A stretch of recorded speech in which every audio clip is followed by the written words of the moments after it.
There is a problem with Indian Standard Time because it's trying to make a country that's almost 3,000 kilometers wide function under one time zone. Does it make complete sense? India lies east of the Greenwich Meridian line between 68.7 degrees and 97.25 degrees longitudes. Since every 15 degrees of longitude corresponds to 1 hour, there is a time difference of almost 2 hours between the westernmost and easternmost points of the country.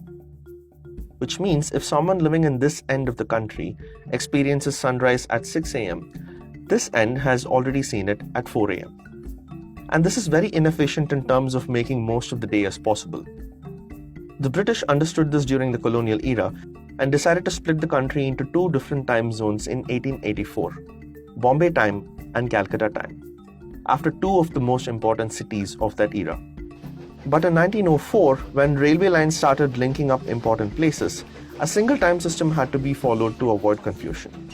They called it railway time and took a longitudinal reference that was somewhat midway between Bombay and Calcutta, which turned out to be Madras. But the difference between GMT and Indian railway time was considered imperfect. There was a pressing need to make Indian time ahead of GMT by exactly 5.5 hours. And the corresponding longitude for that would be 82.5 degrees east.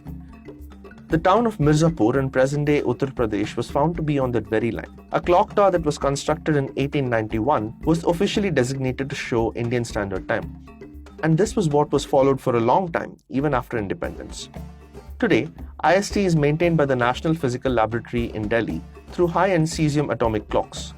But it has still not solved the problem of differing daylight zones in the country, especially in the northeastern states, where a good number of daylight hours are wasted because of sticking to IST. As a consequence, people in cities like Guwahati spend an irrational number of daylight hours fast asleep and hours of darkness awake. Workers in tea plantations in Assam followed their own local time, Chai Bagan time, set 1 hour ahead of IST. In 2006, the Planning Commission endorsed the idea of having two separate time zones, but nothing much was done to put it in place. A year later, scientists from the IISc in Bangalore said there was no need to split the country into two time zones, but just reset IST 6 hours ahead of GMT instead of 5.5. This would result in India saving 2.7 billion units of electricity every year.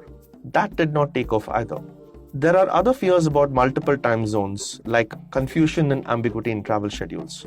But we only need to look at the US, where airlines and railways function perfectly within 4 different time zones. Closer home though, China, which stretches more than 3,500 kilometers end to end, has only one time zone with an aim of fostering national unity.